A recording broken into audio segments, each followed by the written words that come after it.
Hey, it's David from Vacation Tracker here, and in this quick tutorial, we're going to show you how you can set up multi-level approvals for your organization.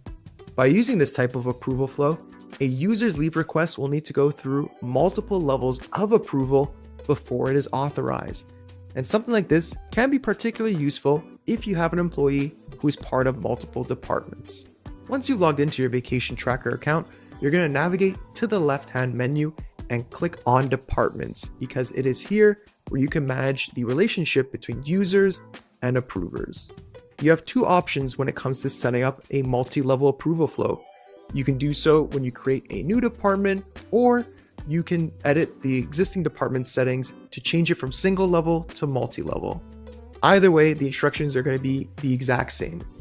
Once you've reached the department settings, you're going to head on over to the second section, which is labeled Approval Flow. And you'll notice by default, it is single level approval. But if you click on the drop-down menu, you can select multi-level approval.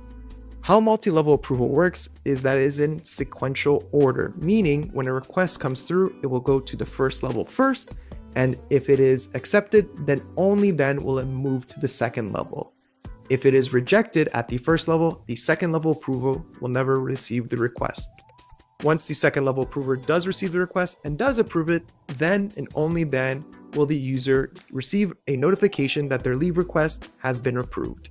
Once you've entered the selected approvers for both levels and you're happy with the setup, you can scroll all the way down to Update Department or Create Department. And once you click on this, the department will now have multi-level approvals enabled. And it's just a matter of repeating these steps for each and every department in which you would like to have multi-level approvals. Thanks for checking out this tutorial. If you want to learn more about multi-level or even single-level approvals, then you can do so by checking out our Help Desk Center, which has tons of articles covering this subject and more in much more depth. And if you run into any issue whatsoever when it comes to setting up approvals and approval flow, then don't be shy about reaching out to a support team, either via chat or email.